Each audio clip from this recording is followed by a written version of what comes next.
Welcome back to Who Do You Say I Am?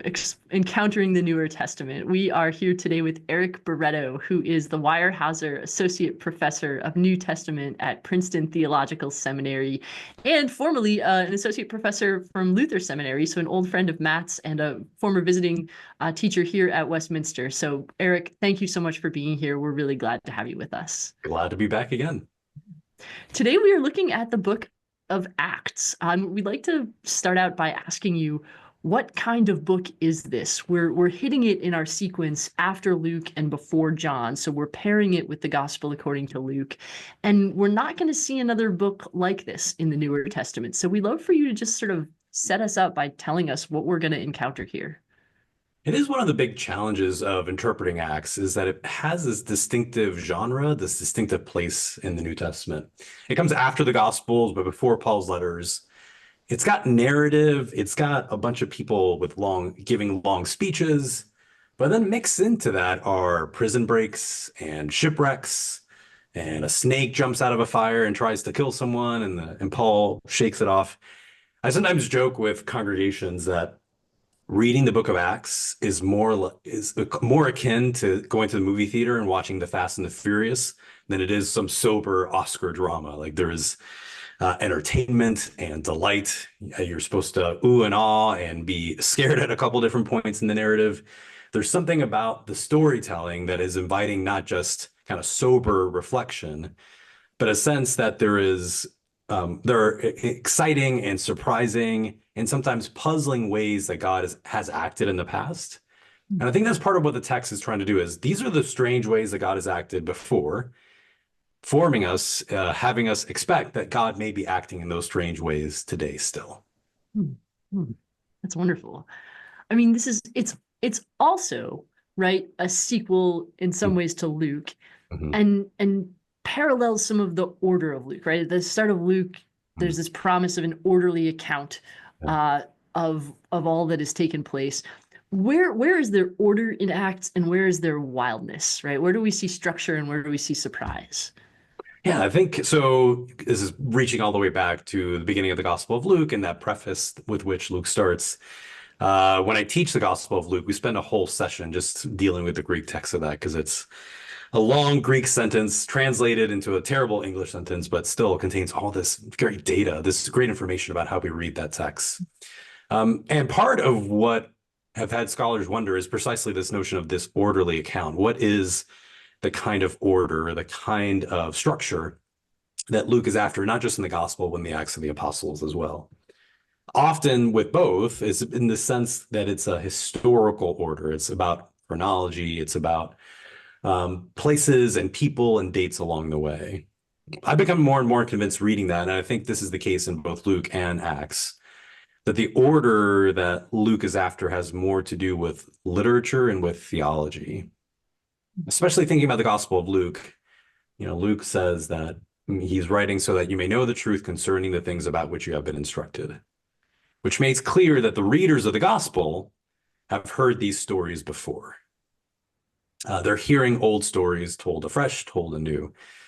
I wonder if maybe something similar is happening, at least with parts of the stories of the book of Acts. How much of these are stories that are being revisited, retold, reimagined in that text?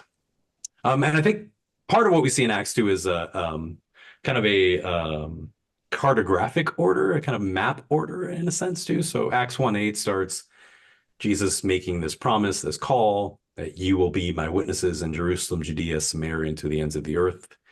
There are ways that can kind of map an order, a narrative order to what's the story that's being told in Acts. But over and over again, even that seemingly simple order gets broken along the way. So folks like the Ethiopian eunuch kind of mess up the way that the story is told. The fact that the story in Acts ends in Rome, which to most people in the ancient world would have been the center of the world, not the ends of the earth, makes you wonder, what is Luke doing with his map? What kind of map is he holding in his hand? So one of the other comparisons, so I think Acts is like the Fast and the Furious movies, great movies, by the way, but it's also sometimes like a great fantasy novel where you need to keep flipping to the map in the front of the book to kind of know where you are and where the characters are going. So I think in that way, Luke loves a good, entertaining story, but also a story in which we're mapping the world, mapping the peoples of the world, and mapping God's activity in that world. Is there a celestial geography as well that we need to think about? Like, because Jesus ascends at the beginning, sends the Spirit, but Jesus seems to still be active in the story, even though he's not physically present. So, I mean, how do we work with that? This idea of an ascended and now reigning or ruling or empowered Jesus. Yeah, it's the last scene in the Gospel of Luke, the first scene in the book of Acts. Jesus ascends into the heavens, and not just that, but also makes a promise. There's a promise made that Jesus is going to return in the same way. So two things I would notice there. One is because Jesus has ascended doesn't mean, you're right, Matt, like he's not absent from the narrative. He is present in when people invoke his name to heal people. The disciples invoke Jesus' name to heal people. He encounters Saul, later Paul, on the road to Damascus. He's present in these tangible ways. And in fact, when Acts begins, NRSV translated, I wrote about all that Jesus did from the beginning. NRSV updated edition, I think, gets this more right. I wrote about all that Jesus began to do and to teach. That in the gospel, you have the beginning of Jesus' work, the beginning of his teaching. And just because he has ascended doesn't mean he has stopped doing that activity and that teaching. So the second kind of celestial part of this too is that return, that promise to return. It's a promise that I think a lot of modern Christians, we are still wrestling with. How do we make sense of this promise throughout the New Testament of Jesus' return, of a moment in which God's return will set the world right? It's been a little while since these texts were written. And in some church communities, some Christian communities, those promises have become sources for kind of a broken imagination about our neighbors and about the future and what that all means. But I think here Acts might give us another way of thinking about that promise to return, that promise that the structure of the world as it is not the structure of the world as it will be one day. So what does it say about the structure of the world in the meantime and the presence of God in the meantime? Yeah, it's this dynamic. I love this text because I think it says something about the structure of the world. So in these places where the disciples go, they find folks who are ready to embrace the good news and also others who are willing to reject the good news. One of the ways I try to think about this is in Acts 1:8, again, when Jesus says that you will be my witnesses, is to think broadly about the kind of call that Jesus is putting upon disciples and perhaps putting upon us as we enter into this complicated world. I grew up in a church where we knew what it meant to be a witness, and what that meant was that you had to go tell other people about Jesus. And if you didn't tell them about Jesus, then they may never hear about Jesus, and that's a disaster. I think there's a different kind of witness being rendered here in Acts. To be sure, the disciples, the followers of Jesus, are telling all kinds of stories about Jesus and telling others about that. But what they're also doing is witnessing what God has already done in people's lives. So it's not bringing Jesus into places where Jesus has never been, but always this act of catching up to the things that Jesus and the Spirit and God are up to in the world. It's always a sense that there are no places where God has not gone ahead of us, where God has not already acted in mighty and powerful ways. So part of the world that's being structured is one that's saturated with God's presence, even as forces like empire and other kind of death-dealing forces are still surrounding us. God is still present in these cities and in these spaces where the disciples find themselves moving. Can you give an example of that, of a story where the disciples go and are catching up with God's presence already being there? Yeah, I think the prime example for me is in Acts chapter 10, the story of Peter and Cornelius. This encounter that Acts dedicates a whole chapter to. It's this long extended narrative. It gets revisited. It's a story that's really important to Luke in the book of Acts. And part of what I'm struck by is the contrast between Peter and Cornelius. So Peter gets 3 visions. He has to see the meat blanket coming down from heaven 3 times, and 3 times he has to hear a voice to say, kill and eat. In contrast, Cornelius just has to hear the voice once. Let's go send for Peter, and he does. And then Peter comes, but there's hesitation throughout the narrative. He's not quite sure he's supposed to be there. The first thing that Cornelius does is the thing that Peter probably fears most, going into a Gentile's home, is that Cornelius tries to worship Peter. And so things start going awry from the very beginning, but Peter lingers with it. And he starts preaching. And the first thing he says is that I truly understand that God shows no partiality, but anyone who accepts God is beloved by God. So he understands that the vision he had was not about food. It was about people. And if God has called the people unclean, if God has called the people clean, then we no longer get to call them unclean.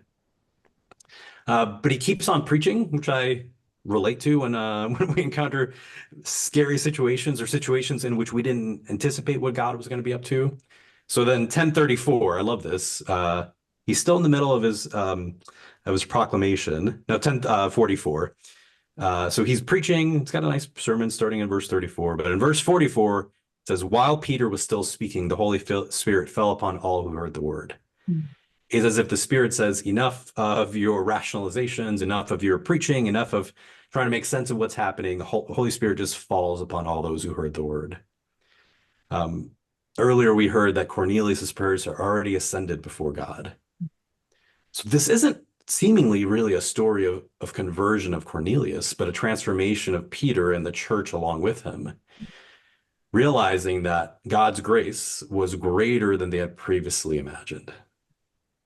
And to me, that's one of the themes that we keep coming back to in the book of Acts, is that no matter how expansive we think our imagination about God's grace is, no matter how open we are to God's grace is always greater than we had imagined. It's true throughout the book of Acts. It's always more people, more communities are being drawn in.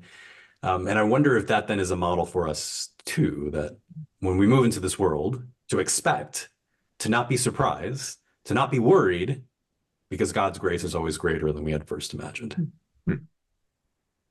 That's great. And it illustrates, I think, some of the wildness of the book, and one of the things I like about the book. But at the same time, I often encounter people who are kind of embarrassed by Acts because, you know, when people are in a jam, God shows up and there's a miraculous escape, or God makes something really clear and they're like, oh, now we see the right way forward. And real life is a lot messier and more disappointing than that. And that's what I mean by the embarrassment. So, I mean, is that like, how are we supposed to read this book? Are we supposed to suspend a kind of a judgment, or how does that creativity map onto what for me is a much more boring existence where I don't see visions or hear voices? You don't get texts telling you to go find an Ethiopian eunuch in the middle of nowhere or something like that? I don't. I get a lot of texts telling me to vote, but I think that's coming from somewhere else. It's another source. I think so. One of the challenges we have with the book of Acts, and I had this experience growing up in church where there was a sense that things just went well in the book of Acts, that the disciples had it together. That if I remember hearing this a lot, if we just did church the way they did in the book of Acts, we'd be in a much better place.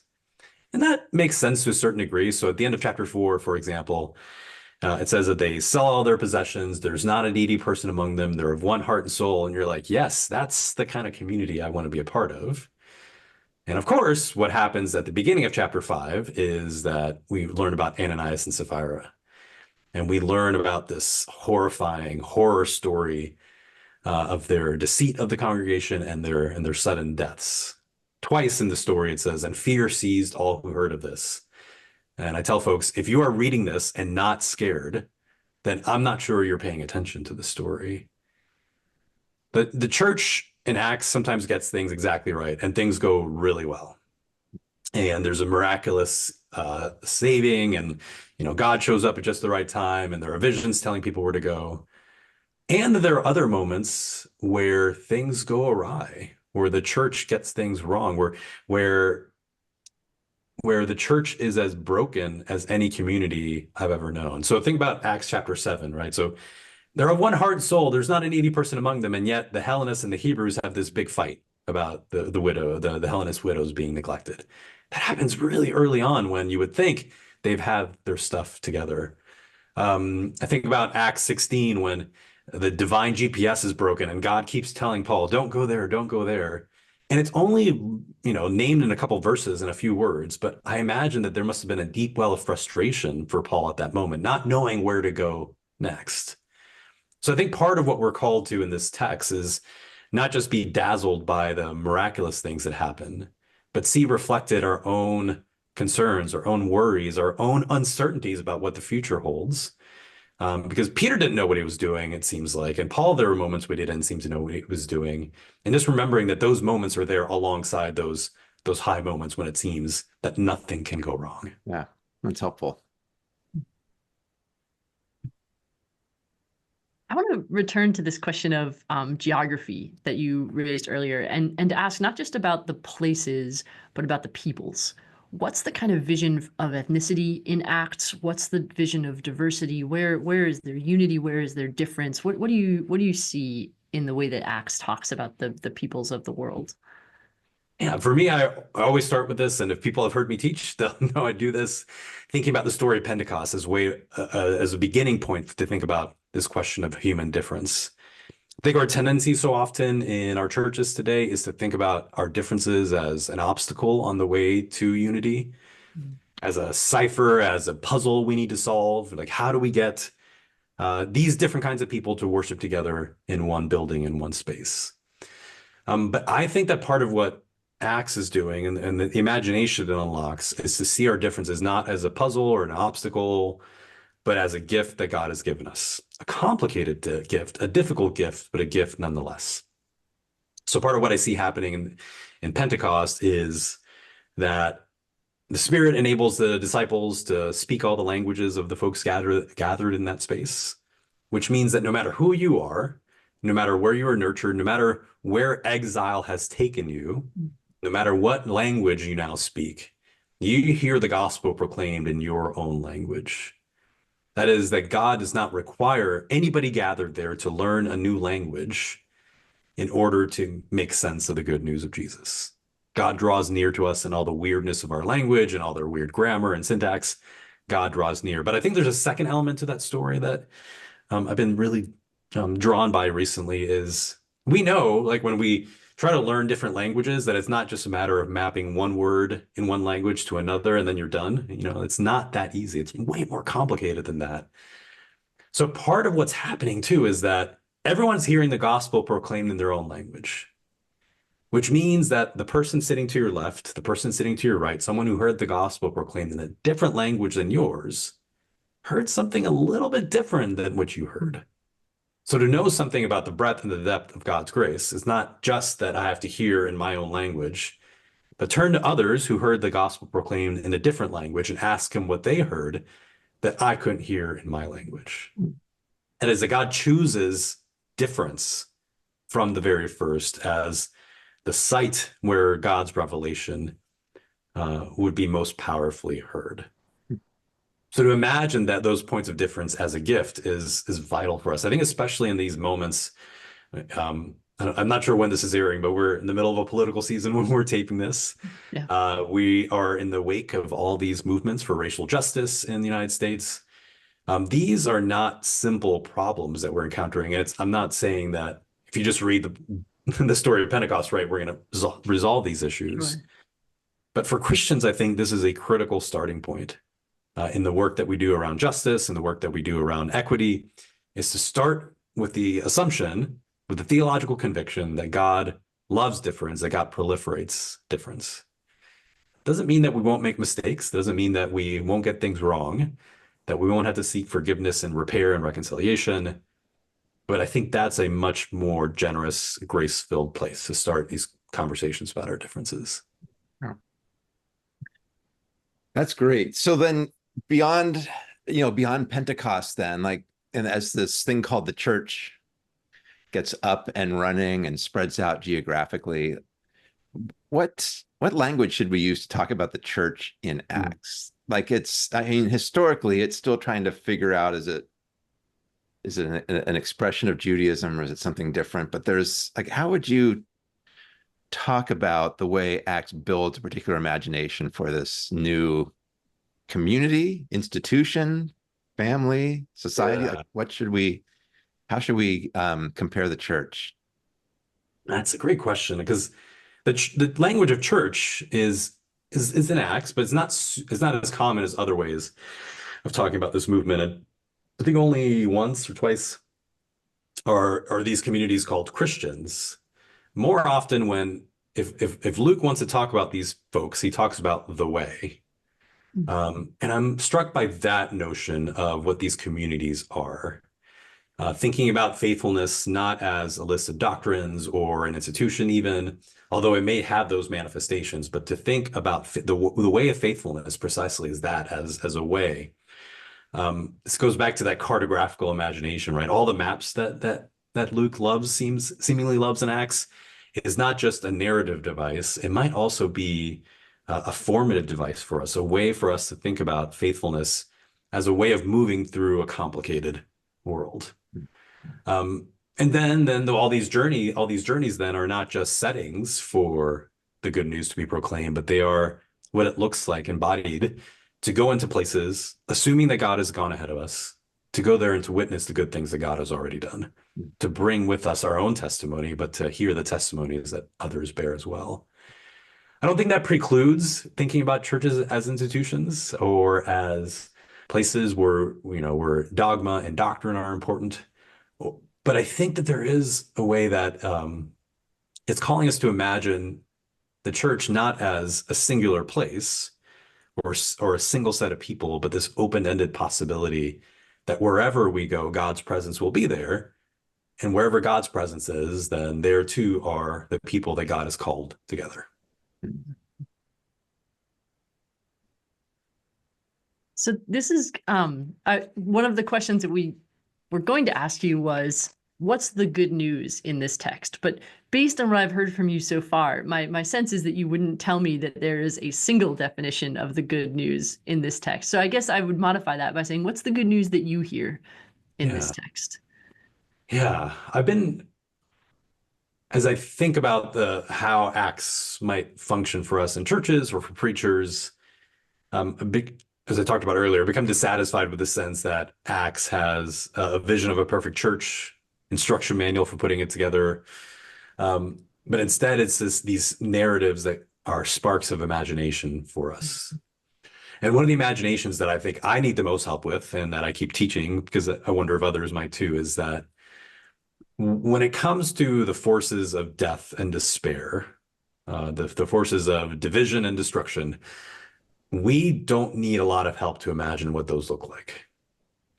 When I'm talking to fellow preachers, fellow pastors, I tell them, like, chances are that you've sat at a deathbed next to someone and held their hand as they breathed their last. So we don't need a lot of help imagining what death looks like, what it smells like, what it feels like, because we've experienced it, whether bodily death, relational death, societal harms that reek of the power of death. We know what that is. What I need a lot of help with, maybe what others need a lot of help with, is imagining what resurrected life might look like, what new life might look like in the midst of all this death, of all this evil, of all this suffering. And that's what I'm hoping some of these stories can do, these weird, complicated, sometimes delightful, sometimes scary stories are ways for us to imagine in what ways has God acted in the past, ways that surprised those disciples, those people who walked with Jesus, who knew Jesus' face, and how might those surprises still be cropping up around us. It's about putting on a new set of lenses to move through a world seemingly dominated by death, and yet we have this deep hope that resurrection life is everywhere as well. And that we can do that not with some sort of naive sense that everything's going to be all right in the end, but kind of a steadfast, hard-won hope that in the end, God is victorious, and that God will bring us into life. So you've covered a lot of stories. I mean, you've made reference to a variety of stories in Acts. Do you have a favorite one? Maybe one that's your favorite to dig into, or to read, or to wrestle with, or? You know this one because we've talked about it. I think to me, the Ethiopian eunuch story is one of these dazzling examples of this, partly because you don't have Paul or Peter, you don't have the stars of the show, you have Philip. And Philip is told by the church to wait on tables, and he does that, but he also finds himself here in this deserted road in the middle of nowhere, encountering this extraordinary person. So This is Acts chapter 8, starting in verse 26. In this deserted road, there was an Ethiopian eunuch, a court official, the Candace, queen of the Ethiopians, in charge of her entire treasury. They're seated in a fancy chariot. They're reading from the prophet Isaiah, so they've got a very expensive scroll in their hands. They know how to read in a world where literacy is not as common as it is today. So you have this person with extraordinary wealth, extraordinary power, but also somebody who's experiencing marginalization as a eunuch in a world where that kind of physical state from some is seen as odious or marginalized or just not one of us, right? Or somehow less than human. So here's this complicated figure. And here comes Philip in the middle of nowhere asking this wealthy, educated, powerful person if they understand what they are reading. I mean, the scene is just ludicrous to have some stranger in the middle of nowhere ask someone like this if they know what they're reading is extraordinary. And what I love about the story is that they gather together, and the Ethiopian eunuch is reading from the prophet Isaiah, and Acts tells us what he reads. So he's reading, like a sheep he was led to the slaughter, and like a lamb silent before its shearer, so he does not open his mouth. In his humiliation, justice was denied him. Who can describe his generation? For his life is taken away from the earth. And here the eunuch asks Philip a great question. About whom, may I ask you, does the prophet say this, about himself or about someone else? And then Acts says that Philip starts preaching, but doesn't tell us what Philip says. And in a book so full of speeches, I wonder why in the world Acts doesn't tell us what Philip says. So we can think about what he said. And the obvious answer, the obvious Sunday school answer is this about the prophet or is it about someone else? Well, clearly the right answer, it's about Jesus, right? Like a sheep, he was led to the slaughter, like a lamb silent before its shearer, all that, of course, it's about Jesus. But I wonder if, because we don't know what Philip actually said, that Philip said, it's also about you, my friend, the Ethiopian eunuch. In what ways is the eunuch's life like the prophet's life? A sheep led to the slaughter, a lamb silent before its shearer. Might the trauma, the experience the eunuch has had, both in becoming a eunuch and then living in this world as a eunuch, do they hear their own life told here? Or at the end, in his humiliation, justice was denied him. Who can describe his generation?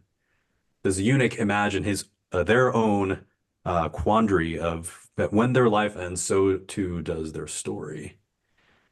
So I've started to wonder if here Philip doesn't just bear witness to Jesus. To be sure, he does that.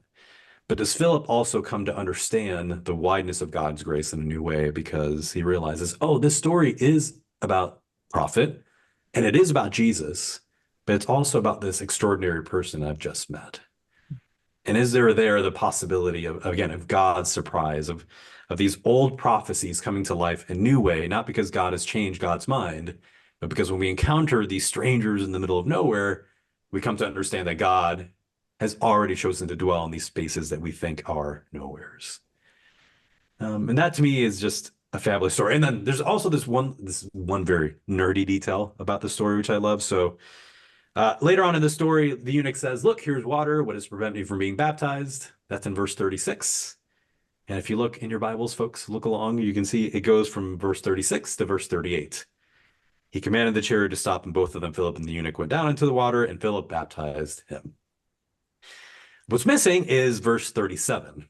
So in some later manuscripts, they're not the best manuscripts, but in some manuscripts, a scribe or someone along the way said, whoa, there is one thing that prevents you from being baptized, is that you didn't say the right words. So there are verse 37s in some of these manuscripts that say that the eunuch confessed, I believe that Jesus Christ is the Son of God.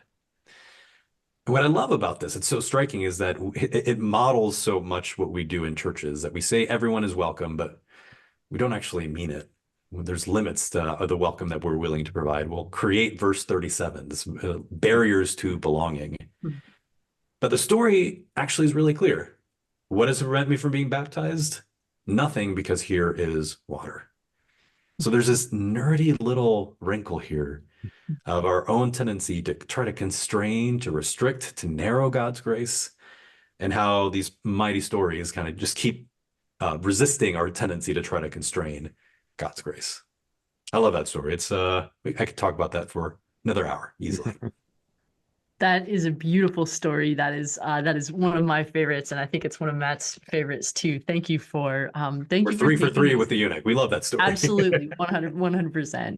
And thank you so much, Eric, for this conversation, for helping us to open the book of Acts. We are really excited to do this together with the class. Thank you for being here, and for all that your scholarship contributes to the church.